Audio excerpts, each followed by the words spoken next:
অসমীয়া সমাজ জীৱনৰ প্ৰতি সত্ৰসকলৰ যিসকল ঐতিহ্য আছে, সত্ৰৰ যিধৰণে ঐতিহ্য আছে অসমীয়া সংস্কৃতিৰ প্ৰতি, ঠিক একেধৰণে শিৱসাগৰত থকা অসংখ্য দৌল দেৱালয় আমাৰ যিটো ঐতিহ্য, সেই ঐতিহ্যটো বহন কৰি ৰাখিছে। প্ৰথম কথাটো হৈছে শিৱসাগৰৰ ঐতিহ্য বহনকাৰী যিমানবোৰ মঠ মন্দিৰ আছে, মঠ মন্দিৰৰ লগতে তেওঁলোকৰ এই মঠ মন্দিৰবোৰৰ মানে জৈৱ বৈচিত্ৰ্য সংৰক্ষণ কৰাৰ লগতে সকলো ক্ষেত্ৰত এটা বস্তু আছে, সেইটো হৈছে যমুনা। যমুনাৰ যদি আয়ুস ৰেখাটো যদি আমি ভালদৰে ধৰি ৰাখিব নোৱাৰো, যমুনাৰ পানীৰ ফ্ল'টো যদি ভালকে ধৰি ৰাখিব নোৱাৰো, তেনে দৌল দেৱালয়বোৰ ভাগি শেষ হৈ যাব, পুখুৰী শুকাই যাব।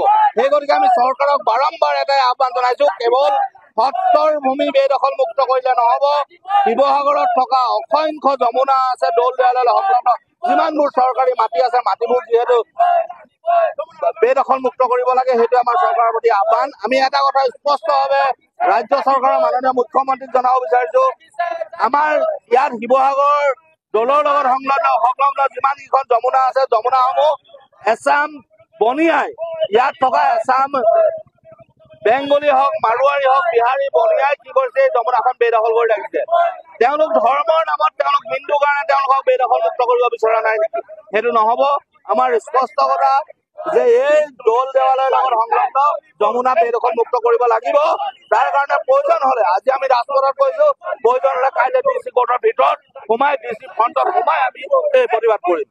আমি বিক্ষোভ কাৰ্যসূচী আজি আমি মুখ্যমন্ত্ৰী মহোদয়লৈ 30 দিনৰ সময়সীমা বান্ধি দিছো।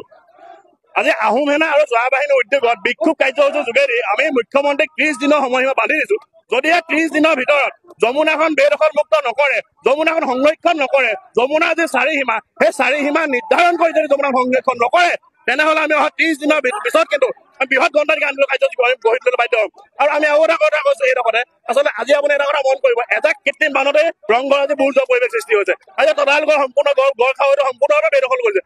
এটা কথা বুজি পোৱা নাই, বাৰে প্ৰতি আমি বিভাগীয় কৰ্তৃপক্ষক অৱগত কৰি আহিছো, জনাই অহাৰ পিছতো বৰ্তমান সময়লৈকে তেওঁলোক চকুমুঠা খুলি কিয় বাহু ধৰি আছে, তেওঁলোকে আওকাণ কিয় কৰি আছে, সেইটো অতিকে পৰিতাপৰ বিষয়। আমাৰ চাউচাসকলে যি কয় সেই সম্পদসমূহ আমি কেতিয়াও ধ্বংস কৰালৈকে কৰি দিব নোৱাৰো। কিন্তু আমি আজি বিক্ষোভ কাৰ্যৰ যোগেদি সেইটো আৰম্ভণিহে। বিক্ষোভ কাৰ্যৰ যোগেদি আমি এটা কথা জনাই দিব বিচাৰিছো, এইসমূহ সম্পদ আমাৰ হয়, এইসমূহ সম্পদ শিৱসাগৰবাসী হয়, এইসমূহ সম্পদ অসমবাসী হয়। এইসমূহ সম্পদ কোনো কাৰণতে ধ্বংস হৈ যাব, তাক আমি কেতিয়াও মানি নল'ম। স্পষ্ট কথা।